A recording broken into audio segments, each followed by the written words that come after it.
A imprensa inteira ficou, nesses últimos meses, mesmo a imprensa americana, de uma forma como se as vítimas são os países que estão sendo taxados. Mas quem vai pagar o imposto somos nós que moramos aqui. É o próprio americano que vai pagar mais caro por um produto.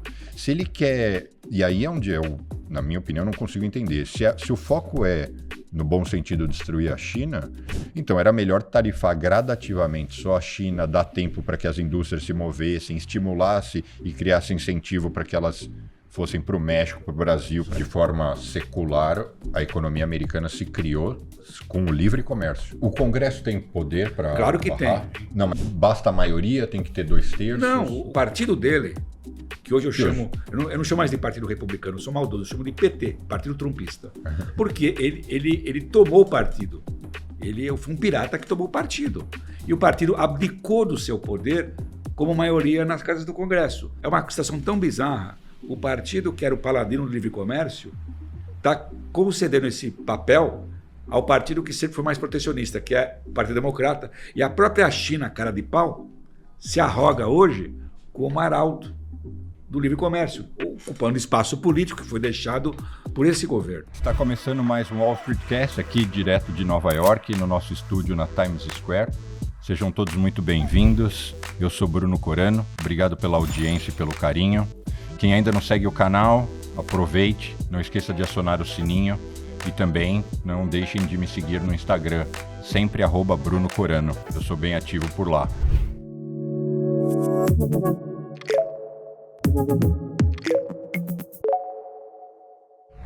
E hoje a gente vai falar sobre um assunto que está em evidência no momento e que impacta a vida de todos, não só dos americanos, nem somente os dos chineses, mas especialmente os brasileiros, que podem fazer disso uma oportunidade ou um grande problema. E para isso eu vou receber dois grandes amigos. Primeiramente, mestre Caio Blinder. Seja muito bem-vindo. Obrigado por ter aceitado o convite mais uma vez, ter saído da sua paz do countryside e vindo para cá. Obrigado. E olha, a boa notícia é que eu não paguei nenhuma tarifa para vir de New Jersey para Nova York. Não tem tarifa ainda. Tem pedágio, né? Mas não tem tarifa. Como é que eu te apresento? Porque eu vou te dizer como eu te vejo. Aí você, do jeito que você me vai dizer, não. Você hoje é o jornalista que mais entende de geopolítica no mundo, na minha opinião. Tem outras pessoas que sabem bastante, mas com a sua experiência e bagagem, obrigado. Editor-chefe de vários jornais, da Folha de São Paulo, enfim, 30 anos no Manhattan, sem humildade. Você é o cara para geopolítica. Não, obrigado. É uma profissão mais útil do que de economista e tentar profetizar a economia, né? Essa profissão está totalmente... Faz a gente passar vergonha. Não dá. Hoje é impossível, né? Como você prevê, você pega essas... Vocês entendem muito mais do que eu.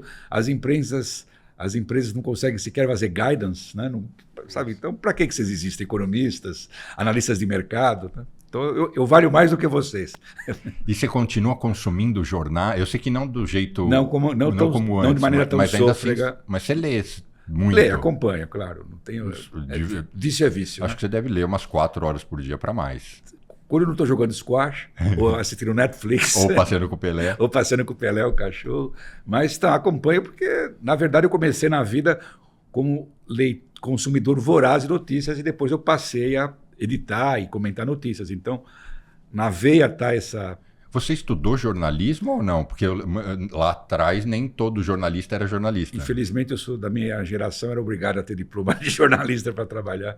Naquela época, então, nos começos dos anos 70, assim, meados dos anos 70, se precisava de um diploma de jornalista para ser contratado na imprensa. Então você fez jornalismo? Eu fiz. Mestrado foi no Brasil ou já foi aqui? Aqui. Eu fiz mestrado aqui... primeiro em estudos latino-americanos e depois eu fui fazer o doutorado. Acabei de saber do Lucas, o filho do Danilo, que em Notre Dame, onde que eu fui fazer meu doutorado, que não terminei por causa do Manhattan Connection, eu comecei a fazer o programa. Minha mulher acabou fazendo um segundo mestrado lá e minha filha mais nova, Ana, nasceu no St. Joseph Hospital, no campus de Notre Dame. Nós somos caipiras do meio oeste americano. Meu primeiro mestrado também foi no meio oeste, em Ohio University. Então, minha vida acadêmica, na verdade, foi aqui. Eu dei aula também na Universidade de Indiana. Mas aí eu quis largar o jornalismo, mas não consegui. Aí acabei... E a gente ainda não te deixa largar. Por culpa do Lucas Mendes e do Paulo Franz, eu não segui uma fracassada carreira acadêmica, é muito chato. Mas agora eu sou o próximo culpado que vai te tirar da aposentadoria. É verdade, tá bom. E comigo, Danilo Santiago. Danilo, muito obrigado. Eu não sei se eu vou dizer obrigado por ter aceitado o convite, porque a gente já convive, já tem negócios juntos, então assim, fez mais nada que a sua obrigação de comparecer aqui com o amigo. Exato. Especialista em assuntos aleatórios. O Caio vai falar um monte de coisa, aí eu vou só comentar sobre umas empresas que eu acompanho que estão vivendo esse turbilhão. Viu, vocês dois têm o mesmo problema, vocês sofrem de muita humildade. O Danilo, ele fala desse jeito, assuntos aleatórios, pelo amor de Deus.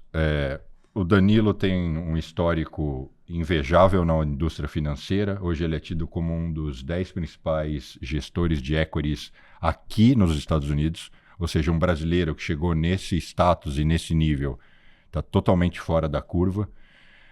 Além de ter feito MBA em Colômbia nos anos... Bom, fez USP, Engenharia em São Paulo, MBA em Colômbia, nos anos 90, que não era nada comum, diferente ali depois dos anos 2000, que todo mundo vinha fazer MBA.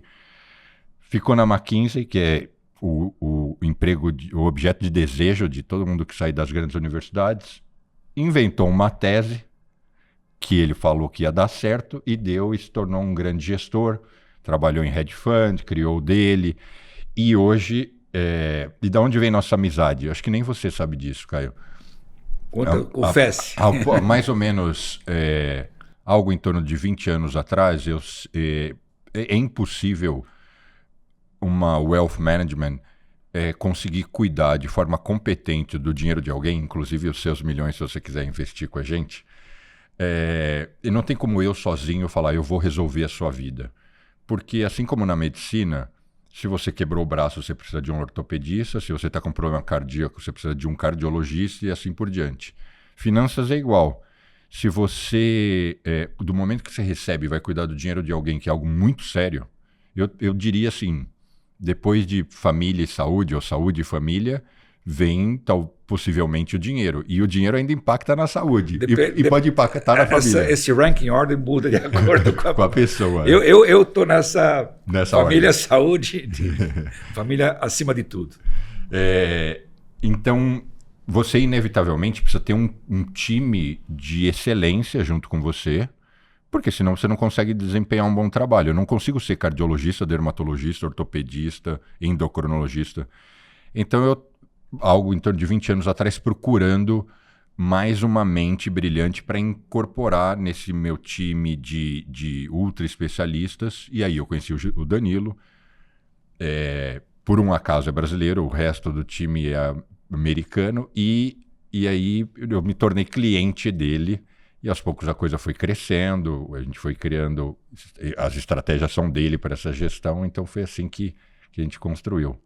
E agora a meta é captar mais milhões para o Danilo gastar. E ganhar um pouco de dinheiro, né? Investindo nos Estados Unidos, que dada essa bagunça está cada vez mais difícil, viu? Mas o pouco que eu não entendo dessa área, né? Nessas horas você também faz dinheiro, né? Sim, precisa de volatilidade. Tá vendo? Pode me contratar também para Só não pode bagunçar demais. E aí eu vou contar algumas histórias de umas coisas interessantes que aconteceram, que essa parte de tarifas, que obviamente nós vamos falar disso, não é normal. Não é normal você ter um empecilho operacional. Isso é super raro. A gente estava conversando isso antes, né? Eu falei que parece que a gente... parece quando o Collor confiscou 80% do dinheiro lá nos anos 90, ele colocou um empecilho operacional. A pessoa não conseguia rodar mais o negócio dela ali no dia a dia. E para algumas empresas, por um mês e meio, foi justamente o que aconteceu. E apavorou um monte de gente, porque ele falou, tudo bem, agora só está menos ruim, né? 30% de imposto ainda é um monte sobre os produtos chineses, os outros países 10%, e com algumas exceções. Mas algumas empresas simplesmente congelaram durante um mês e meio. E você imagina uma empresa de moda que congelou por um mês e meio? A moda, o que ela vai vender no fall season, né? No outono, já bagunçou tudo. vamos ver, ainda tem história. Isso Vamos não ver acabou. o preço, né? Vai ser preço, a disponibilidade, vem muita coisa por aí. Bom, mas como o assunto é China, Caio, eu vou começar com a seguinte provocação. A China, até antes dos anos 90, era um país pobre, a renda per capita lá era muito menor que a do Brasil, extremamente agrícola, ou seja, era um player fora do cenário, não tinha relevância nenhuma. Eles conseguiram, com algumas mudanças na política econômica, fazer o país virar o quintal de produção do mundo, uma máquina, e do outro lado, os Estados Unidos, que no pós-guerra virou a grande máquina industrial, começou a se desenvolver tanto inicialmente em razão da indústria e começou a gerar uma renda tão alta, e depois a economia foi passando para serviços e outras coisas, e hoje é uma economia cara. O que eu quero dizer? Se você produzir um iPhone aqui, o iPhone hoje custa, sei lá, $300 para produzir, vende por 1.000, dá 700 de ganho. Se fosse produzir aqui, teria que vender por 2.000 e não iria sobrar nem $100, porque o custo da mão de obra é muito caro. E a minha leitura é que os americanos, eles comeram bola de uma certa forma, e quando acordaram eles viram, poxa, eles cresceram demais, a China hoje tem uma tremenda importância e parou de só ser a empresa que faz produto tranqueira e passou a deter também tecnologia e ter uma certa supremacia. E eu acho que todo esse rebuliço não tem a ver com o desequilíbrio da balança comercial, tem a ver majoritariamente com o fato de que a gente não quer mais que a China tenha tamanha importância. Se boa parte dessa produção for fragmentada entre Índia, Brasil e outros países, eu acho que no fundo esse era o verdadeiro incômodo americano, não? O que você apontou, o problema não é o desequilíbrio da balança comercial, foi o diagnóstico primitivo do Trump. Ele focou nesse problema que foi inclusive ridicularizado ali. A equação lá que eles inventaram para justificar a cabeça primitiva dele. Tudo que se faz hoje em dia no entorno do Trump, ele tem um impulso, aí você tem que racionalizar o impulso dele criando equações. Por exemplo, nesse caso, como o problema se o país tem déficit ou não tem déficit nos Estados Unidos, é isso que vai decidir o nosso relacionamento e o grau de tarifa. Foi o que ele fez nos dias remotos dessa guerra comercial, no chamado 2 de abril, o chamado Dia da Libertação, que foi o dia da queda livre, né, dos mercados. Libertação foi... Então, não é o outro diagnóstico está correto. É o seguinte, a China cresceu, mas cresceu porque todo mundo quis que ela crescesse.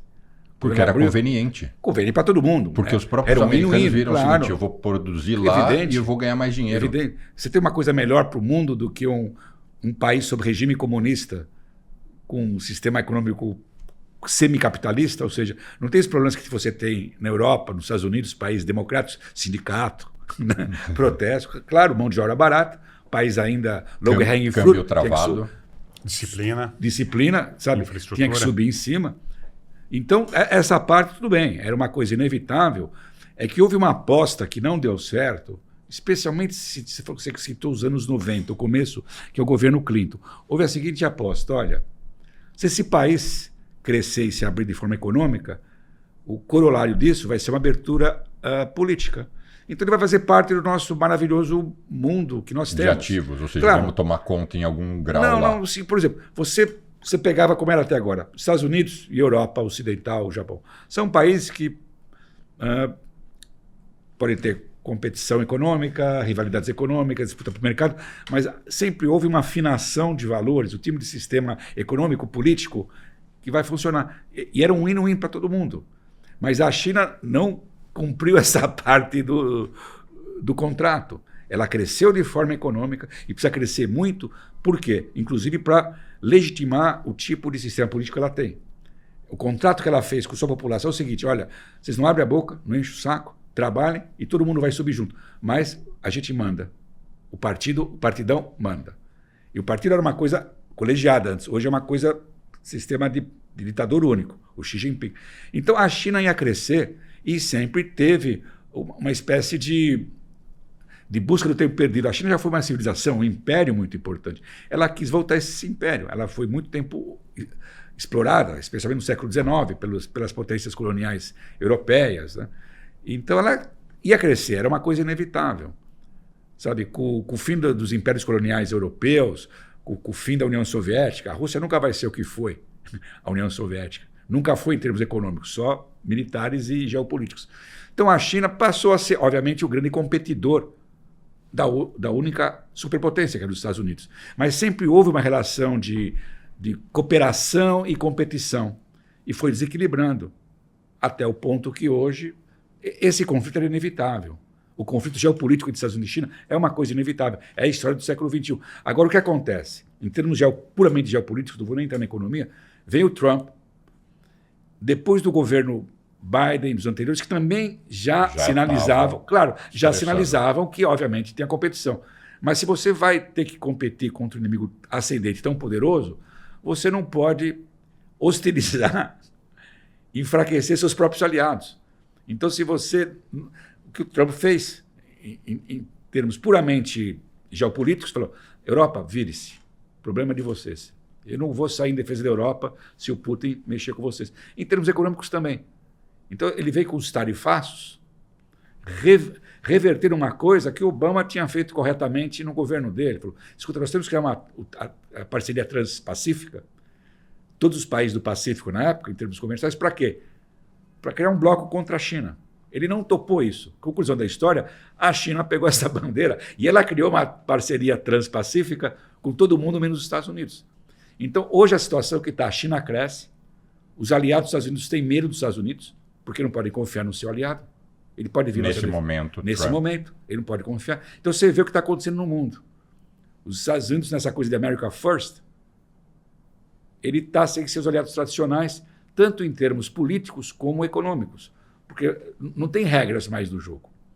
O Trump rompeu as regras do jogo. Mas ninguém lá dentro da Casa Branca tem uma visão mais lúcida e sensata para chegar para o Trump e falar, mas vai dar merda. Isso aqui não faz sentido. A base do Serviço Público Federal lá em cima, dos cargos de confiança, é lealdade absoluta ao líder supremo. Não existe. Era uma coisa que havia no primeiro mandato, você controlava o bicho. Ninguém controla o bicho mais. O único que soube agir com uma certa habilidade foi o Bassett, secretário de Tesouro. Mas ele teve que ir macio, ele não podia... Você não pode peitar. Como você vai bater de frente com o Trump? O Trump exige lealdade absoluta. Mas alguém ele deve ouvir. A ele mesmo. Nem, que, seja, piada, nem que seja os filhos. Né? Pelo amor de Deus, é pior. A piada clássica é o seguinte, sabe a pessoa que mais influenciou o Trump? A última pessoa com quem ele conversou. Sabe, tem essa história. Ou o cara que está na Fox News. Você quer convencer o Trump, você vai na Fox News e alguma coisa. Mas o ponto essencial é uma coisa tão óbvia tudo isso, ninguém falou nada para o Trump. Eu vou passar a bola para o Danilo usando uma frase que eu achei emblemática esses dias. Quando os editoriais do Wall Street Journal descem o cacete sem parar no Trump, você vê que ele desgalhou tanto do sistema capitalista, ele não é um capitalista mais, ele quer criar um sistema de dirigismo econômico. Ele perdeu para duas pessoas, ele se acha poderoso. 2 homens derrotaram o Trump. O primeiro, o mais óbvio, que é o Jeremy Powell, o presidente do Fed, e o segundo, Adam Smith. Ele foi contra as leis elementares da economia. Tudo que ele fez agora, ele reverteu as leis de economia. O sistema, o Danilo já mencionou isso, rompeu as regras. Ele destruiu toda a ordem econômica e política do mundo pós-guerra.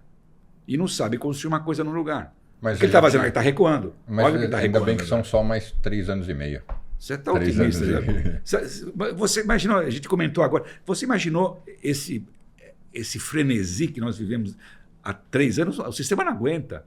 Ele começou a recuar, obviamente. Ele não pode falar que recuou, que entregou os pontos. Eu acho que o sistema aguenta. Quem não vai aguentar é ele. Não sei, mas óbvio que ele recuou. Não ele como pessoa, né? O sistema dele, né? Claro, concordo plenamente. A ponto, como disse o Wall Street, no outro editorial, falou, não teve uma negociação. O Trump capitulou. Ele capitulou ao mercado. Não tanto à China, mas ao mercado. E a China jogou de forma mais paciente. Agora, olha só, Danilo. A imprensa inteira ficou, nesses últimos meses, falando, mesmo a imprensa americana, de uma forma como se as vítimas são os países que estão sendo taxados. Mas quem vai pagar o imposto é o americano. Somos nós que moramos aqui, os americanos. Tarifa é imposto. Então, ou seja, no fundo eu falo, não, a vítima somos nós, é o próprio americano que vai pagar mais caro por um produto.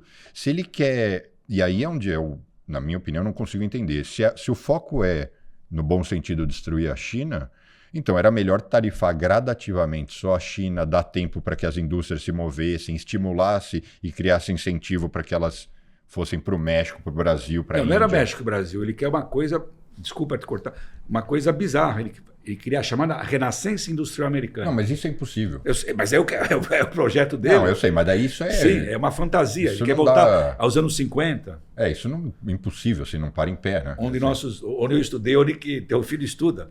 O meio oeste ser novamente o...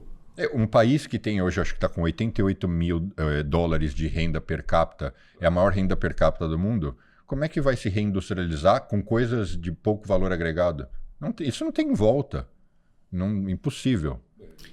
Eu diria que é o seguinte, indiferentemente do objetivo macro, né, pode ser enfraquecer a China por questões geopolíticas, pode ser por tentar reindustrializar os Estados Unidos. Vamos pegar algumas coisas que seriam teoricamente racionais para fazer isso.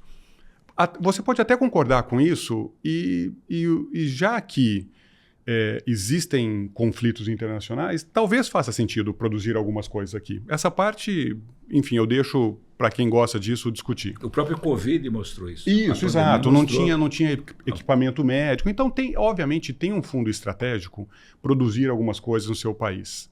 E se as opções fossem a mesmo custo, produzir aqui e longe, você quer perto. Isso é óbvio, né? Mas, obviamente, isso tudo já está interligado de tal maneira que não dá para fazer o que foi feito. O que foi feito? A hora que ele brigou com a China e levantou taxas para 145%, ele literalmente congelou a atividade diária de empresas. Isso o presidente não deveria fazer nunca em situação nenhuma. Não interessa qual é o seu objetivo de longo prazo. Isso foi a escalada, né? Mas foi rápido demais. Foram dias, 3 dias. Mas foi escalada porque a China reagiu, né? Porque é outro regime, tem outros interesses. E até achei bom que ela reagiu. Que presidente decreta um tarifaço indiscriminado contra o planeta? Ele Bom, fez isso, na verdade, nem pode, né? Nem, ele usou uma lei de emergência dos anos 60 para fazer isso, porque, na verdade, o presidente americano não pode criar esse tipo de taxação. Com o detalhe de que, de forma secular, a economia americana se criou com o livre comércio, ou seja, totalmente... De novo, mesmo isso pode ter causado, né, essa dependência de outros países que gera déficit comerciais grandes. Os Estados Unidos também tem déficit fiscal interno, que no longo prazo um dia tem que ser consertado.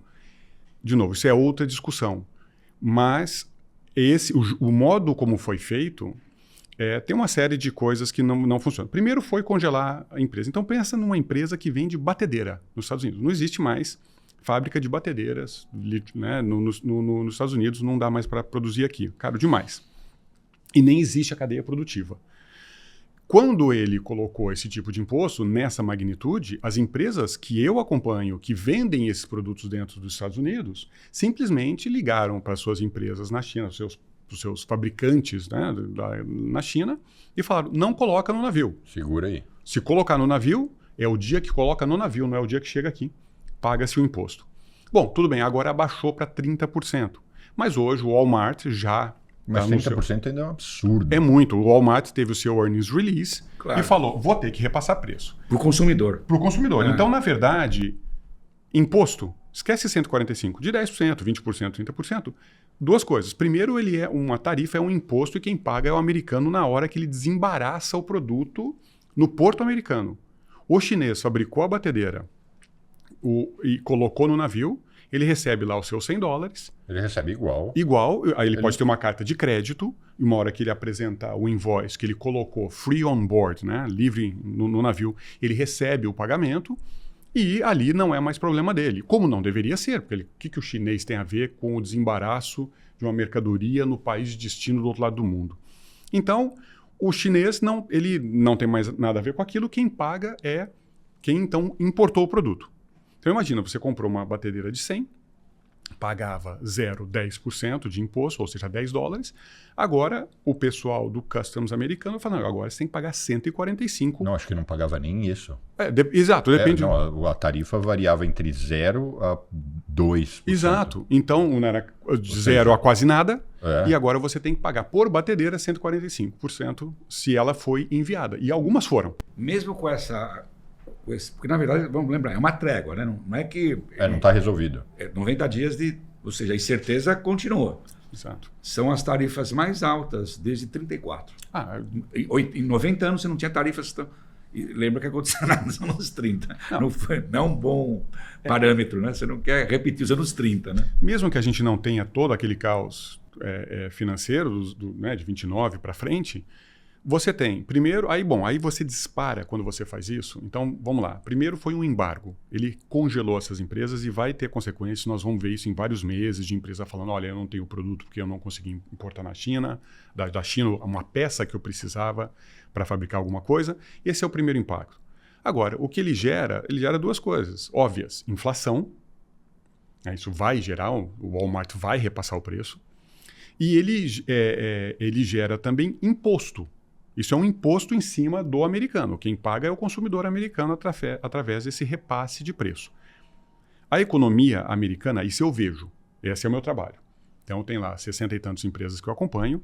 Em detalhe, eu vejo número volumétrico de venda de colchões, de móveis de escritório, transporte por caminhão. Os Estados Unidos está com volume de vendas de várias coisas em níveis de recessão. Né?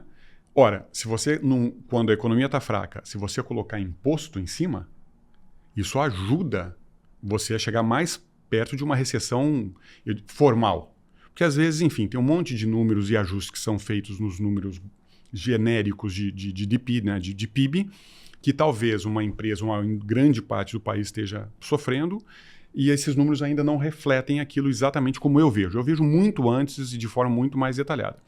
É fato. As empresas de caminhões estão no que eles chamam de um trucking recession.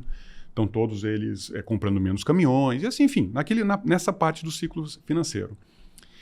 Bom, e nos Estados Unidos, quando você gera inflação por si, que é ruim, mais imposto, que também é ruim para o consumidor, você acaba alterando o nível de juros. E como, diferente de todos os países do mundo, os Estados Unidos têm esse mortgage de 30 anos. Isso é uma coisa predominantemente americana. A hora que você aumenta os juros por causa de inflação, housing que já está fraco, e número de housing, existing home sales, venda de casas usadas, está perto de 4 milhões anualizado. O número normal disso é 5,5, 6. Então, tá, por outras razões, não vamos conversar agora, porque aí é um podcast só para isso, né? Um vídeo que é só para isso. Mas se você tiver aumento de juros, housing que já está fraco, piora. Ora, aí eu acho que o Trump errou estrategicamente. Né? Nessa parte, ele está fazendo tudo isso no momento onde a economia está fragilizada, e se for declarada uma recessão, aí isso você sabe, Caio, ele perde primárias, perde... Então, na verdade, isso talvez seja uma coisa de alguns anos e depois vai ser revertido porque vai ser visto estrategicamente, politicamente, como um desastre. De novo, me importa o que está acontecendo com as minhas empresas. Eu não sou um cara que olha a parte geopolítica dessa maneira, com essa profundidade, mas o impacto ali é real. Então, não é uma coisa que foi só uma tática de negociação. Não foi. A gente falou do Adam Smith, eu falei do Powell, explicando para dar o contexto, quando ele sinalizou que ele queria demitir o presidente do Banco Central. Uma coisa de bananeiro, né? De República de Banana. Sabe? A âncora da credibilidade americana é o Banco Central, muito mais do que o presidente. Teve aquele momento de pânico também, que houve aquele momento, será que a perda da confiabilidade nos papéis do Tesouro americano, que é o porto seguro nessas horas? Então, o capital que os americanos estão perdendo não é só... É o capital de confiança, sabe? Você sempre foi o porto seguro, aquele momento que tudo aconteceu ao mesmo tempo, sabe? Você sentiu o impacto que não devia ser paralelo de bolsa, de letras do tesouro, ou seja, foi muito grave o que ele fez. Ele minou a confiabilidade no modelo americano, econômico, político, como líder do mundo, o país mais importante do mundo, mais sólido. Então isso foi muito grave. Se vai ter uma reversão, sabe? O que é muito grave tudo isso nesse momento, não é tanto a parte política. Em linguagem, nossa brasileira, a metáfora mais chulé que eu posso usar, foi um tremendo gol contra, né? Tudo que o Trump fez. Agora ele vai ter que fazer muito gol para reverter esse épico gol contra. E o sistema continua totalmente centralizado nele. Ele é um César com os seus caprichos. Não tem uma coisa estruturada. Sabe? Depende muito do teu acesso à Casa Branca. Então, o lobby que você faz, como você massageia o ego dele para as medidas, e nem sempre adianta. Na mesma semana que o Walmart anunciou que vai subir os preços, o Trump deu um sabão no Tim Cook da Apple. Não, você não pode transferir sua produção da China para a Índia. Sabe, que sistema econômico é esse? Ele é o quê? Mas como ele falou, eu li isso. Ele falou numa coletiva à imprensa. Ele disse que ele não está exigindo e que ele não quer, assim, no sentido de não é da minha conta. Não, ele não quer, ele vai fazer, ele vai proibir o Tim Não, Cook. sim, ele não pode. Não, mas e aí o mais estranho é que ele ainda disse o seguinte, a gente teve um probleminha.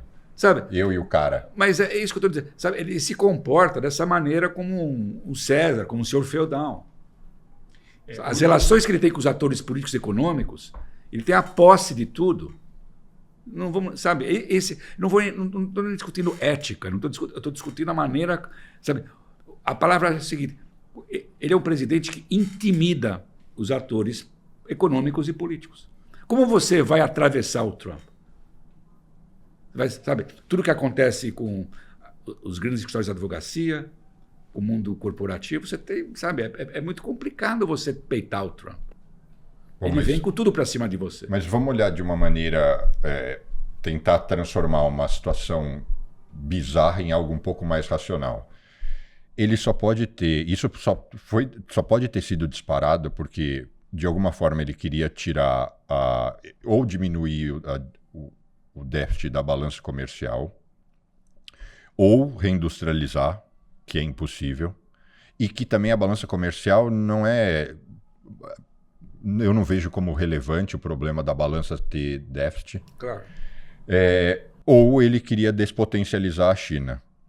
Para qualquer uma das coisas, essas medidas não fazem sentido ou não são a melhor forma. Certamente, a melhor forma de despotencializar a China teria sido um movimento gradativo, estimulando com que a produção saísse.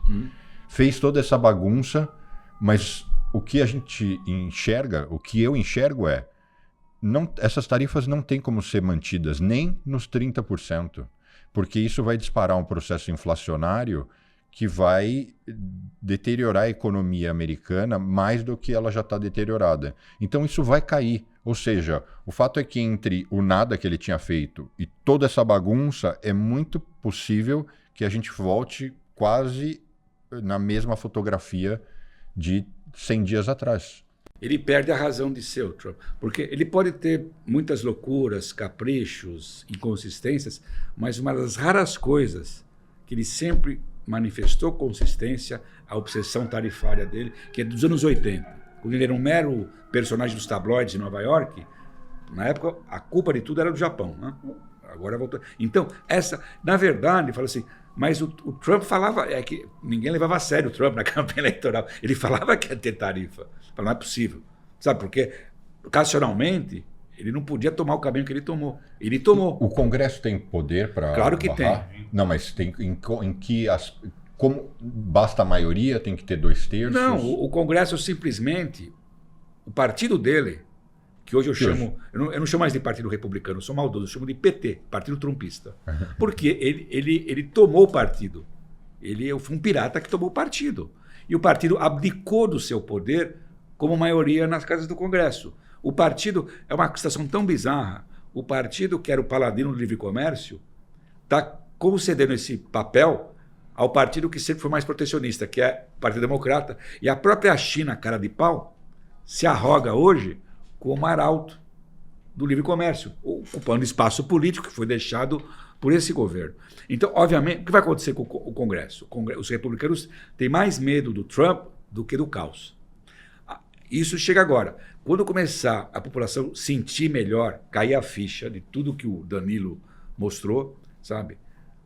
O impacto econômico, e o partido começar a sentir o impacto eleitoral disso, aí sim, aí eles vão ter coragem.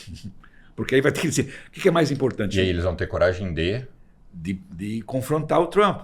Tá, mas como que o Congresso faria isso? É simples, eles são maioria. Eles vão ter que encurralar o Trump. Eles têm poder. O Congresso tem poder. Esses são 3 poderes. Mas encurralar em qual sentido? Eles não podem arbitrar o executivo. Não, eles podem simplesmente... Quem decide uma política de tarifas é o Congresso. Eles baixam leis. O Congresso aprova leis. Isso, aquilo. Então, tudo que ele está fazendo... O que você está dizendo é que o Trump fez como uma ordem executiva. Tudo que ele está fazendo hoje é por ordem executiva. Ele está governando num sistema que é o sonho dele, que, de certa maneira, ele teve um certo aval da Corte Suprema, que visualiza a necessidade de um executivo com poderes cada vez mais expansivos. Mas então, a beleza americana é esse sistema de freios e contrapesos. Inevitavelmente, essa história está, por mais um motivo, resolvida, porque ano que vem, eleições, eles perdem o controle da Câmara. Os midterms, né? Não a eleição de presidencial. Mas você renova a Câmara inteira e parte do Senado. Aí os republicanos perdem o controle e aí E aí, o que acontece? Aí vão enquadrar o Trump. Enquadrar o Trump? Mas pelo menos ele passa a não conseguir fazer tanta coisa. Né? Ele vira o tal do lame duck. Né? Mas é um lame duck. A gente viu como o Trump reage diante das adversidades. Agredindo. Esse é o sujeito que sequer aceitou o fato que perdeu a eleição. Tá, mas aí por isso que essa era a minha dúvida. Você falou o seguinte: o Congresso tem o poder. Se ele perde o controle do Congresso, basta a maioria ou tem que ter 2/3 para conseguir? Depende para quê. Ele tem o poder de veto, você tem que, por exemplo, atropelar o poder de veto dele.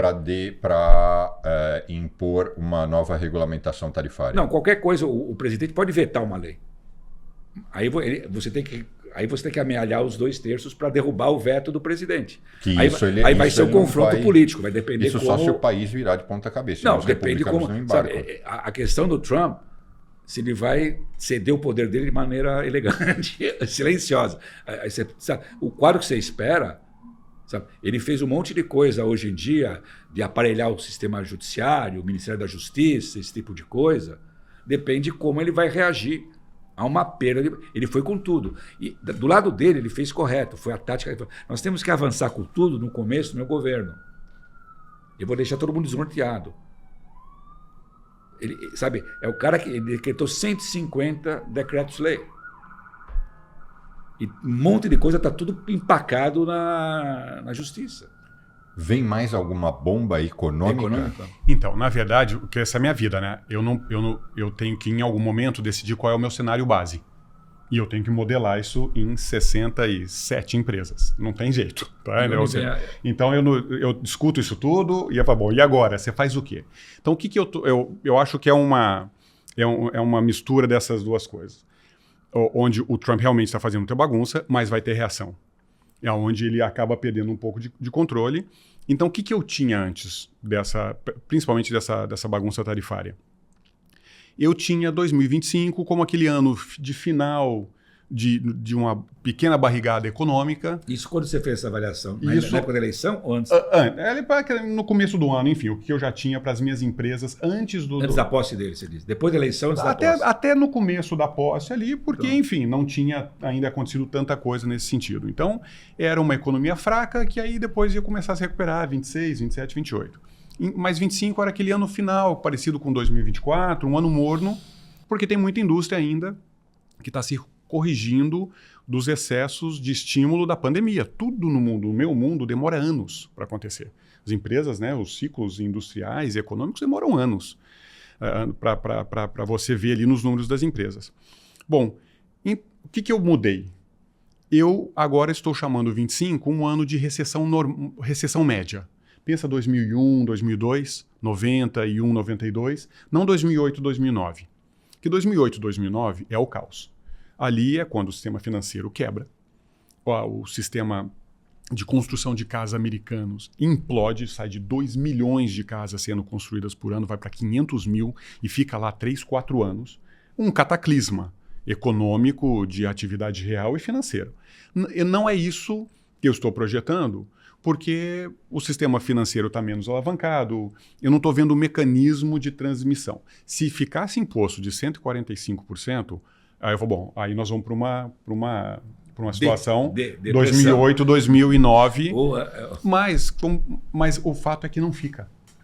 O negócio é tão absurdo que alguém deve ter sentado lá com o Trump e falou, cara, você não está entendendo, não dá para esperar 90 dias, você está travando todo mundo.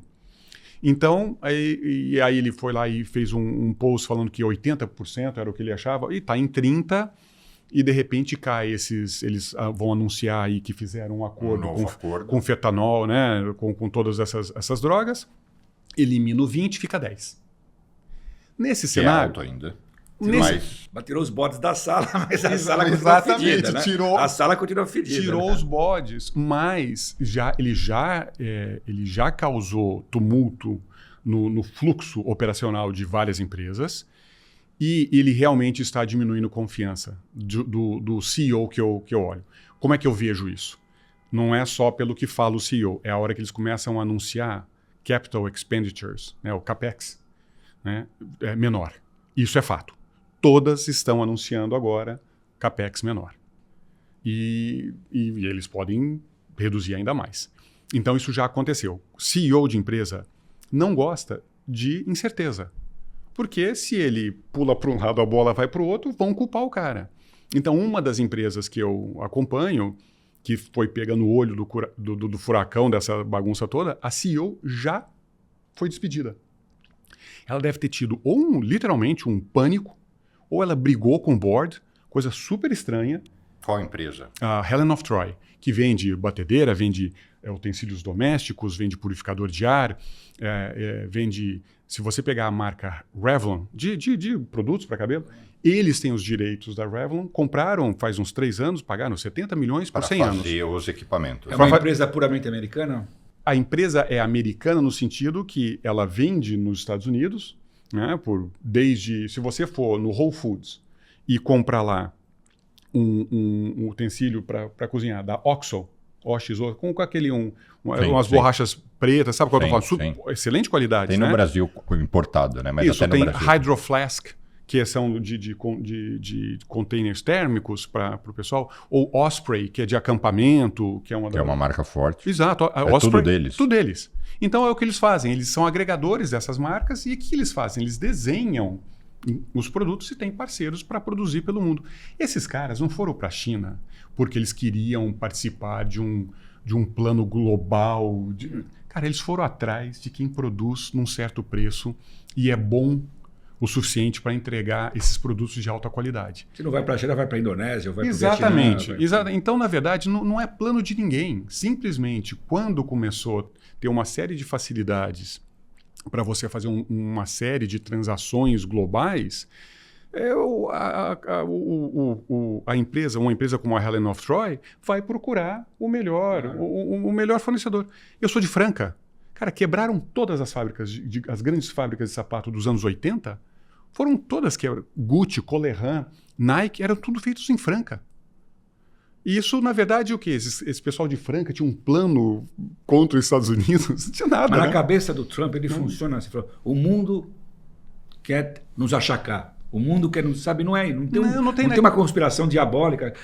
As leis do mercado. É o CEO da Helen of Troy falando para o cara de mercado dele, falando onde que você vai conseguir produzir essa caneca de boa qualidade. O Adam Smith, você aprendeu no primeiro de faculdade, as vantagens comparativas. Exatamente. De novo, eu até acho que você tem uma hora que você tem que procurar esses balanços internacionais, tem problemas estratégicos, a gente viu na pandemia, mas não é dessa maneira. É devagar, com muito planejamento, não é saindo fazendo leis com impactos claros e pior, né?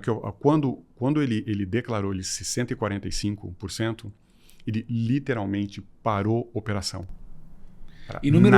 Foram números, se você pensar, aquele comenta números arbitrários. Além de tudo, os números foram arbitrários. E tem que ver a coisa macro. Aqui ele estonteou, então parou a atividade. Mas, em contrapartida, o mundo não pode parar. Vamos perto de casa. Foi um fenômeno fenomenal. Desculpa o pleonasmo, que foi premeditado. Pega o Canadá. Quem briga com um vizinho como o Canadá? Quem não quer ter uma fronteira com o Canadá. Você quer ter uma fronteira Índia-Paquistão? Não. Você quer ter uma fronteira Estados Unidos-Canadá. Então, hoje em dia, o Canadá não pode parar. Então, primeiro teve aquela coisa maluca, ele foi o cabo eleitoral dos liberais do Canadá, porque eles iam perder a eleição graças ao Trump, uma coisa na Austrália. Então, ele é um bom cabo eleitoral de quem é anti-Trump hoje em dia, porque essa bagunça. O que acontece? O Canadá fala, escuta, nós temos que diminuir nossa dependência econômica dos Estados Unidos, porque nós não temos mais um parceiro, um vizinho de confiança. Então, pelo mundo Por afora... 4 anos. Não, mas você não pode planejar de acordo com o mandato eleitoral, porque você vai ter sequelas do Trump, sabe? Tudo que o Trump... Ele reflete também um modo de ser. O Trump não cai do céu. Ele reflete uma frustração, um desencanto, uma parte da população com um monte de coisa que aconteceu na economia americana e no mundo. A base dele é o cara que há 15 anos votava no Obama, hoje votou no Trump. O mesmo cara que votou no Obama, você tem isso, acontece isso. Na Europa é a mesma coisa. Gente que votava em Partido Comunista, na França, com o fim das siderúrgicas, começou a votar na extrema-direita. Então, você tem essa reversão, mas o ponto essencial, o resto do mundo é capaz de começar a fazer seus próprios acordos multilaterais e bilaterais de quebra tarifas, deixando os Estados Unidos, que embora você não pode desdenhar os Estados Unidos, 25% da economia mundial, mas você pega, o Canadá quer fazer acordo com a Índia, o Canadá quer fazer acordo, o Canadá quer se aproximar cada vez mais da União Europeia. Tem uma ruptura. A ruptura, então, mas o mundo continua girando, mas você tem que buscar acordos, sabe, Brasil, a América do Sul fazendo acordo com a União Europeia, todo mundo querendo fazer acordo com a China. A minha visão é que isso é um problema momentâneo, essas tarifas não vão ser mantidas. No pior das hipóteses, em última análise, daqui 4 anos o Trump está fora, ele tem tudo para... eu digo, os republicanos têm tudo para perderem o poder. Se entra um cara como o Obama, vai reestabelecer todo o equilíbrio. O Obama não volta. Não diferente... Só o Trump acho que pode voltar ao poder por 2 mandatos. Não diferente como, por exemplo, quando saiu o Trump e entrou o Biden, é como assim, agora as coisas voltaram ao normal. E vai deixar um resquício? É natural que sim, mas eu acho que, no fundo, os americanos, no curto prazo, vão perder, vai tumultuar as coisas, mas, no longo prazo, a China tem um problema, porque ela tem uma maior dependência dos americanos do que os americanos dos chineses em longo prazo. Mas o que eu não consigo enxergar e ter uma posição, e, no fundo, é um questionamento. Existe risco militar ou também isso é só ruído? Eu, particularmente, acho que não existe nenhum. Muita gente fala que a China está se armando para daqui 5 anos. Olha, o que nós vimos, não foi um detalhe a semana passada, quando a escalada de tensões entre 2 desvios nucleares, o que não existe no mundo, não era uma coisa para desdenhar. A ponto que todo mundo se mexeu no mundo inteiro para acalmar. Sabe? Então você tem situações... Claro que a China vai querer crescer. A China é uma ameaça militar com o seu expansionismo na região. Na região. Mas esses países, até hoje, eles dependiam da proteção militar de quem? Dos Estados Unidos. Japão, Coreia do Sul, Taiwan. A China vê, olha, o Trump está se lixando com a Ucrânia. Para o Trump, tudo bem o Putin ficar com metade da Ucrânia. Ele fala, eu não vou mandar meus soldados não vou pagar essa conta. Os europeus que se virem. Taiwan está lá, o Xi Jinping está vendo tudo isso também. Sabe? A longo prazo ele quer Taiwan. Ele considera Taiwan uma província. E hoje, se eles invadissem, eu acho que os Estados Unidos não iam fazer nada. Exatamente. Então, mas isso não é risco militar para os Estados Unidos, não. Não, mas você está dizendo... E o Japão? E a Coreia do Sul? Todos os países... Não, mas aí ele não vai sair tomando... A China não vai sair invadindo todo mundo. Por que não? Não, porque aí vira uma guerra mundial. É evidente, não teve a Alemanha. Não, mas eu não acho que eles teriam essa coragem. Por que não vai ter? Porque o Xi Jinping ainda, bem ou mal, ele está feliz com o terreno dele. Não só isso, a diferença é diferente. Ele aposta numa economia interdependente global, eu concordo. Ninguém quer, em tese, nem o Trump quer guerra. O Trump quer acordos, ele quer negócios. Ele fala assim, eu não quero guerra com o Irã, eu não quero guerra na Ucrânia, eu faço qualquer acordo porque eu quero negócios. Para mim, para o país e para minha família. Sabe? Então, mas o risco está aí. Claro que o risco está aí. Mas existe uma ordem mundial que ela perdeu a sua âncora.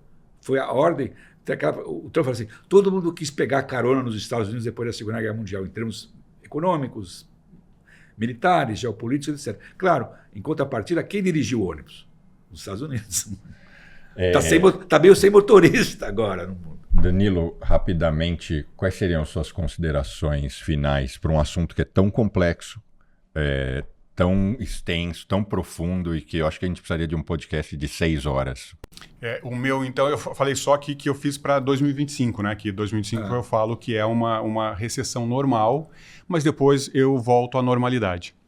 Porque vão ter consequências políticas.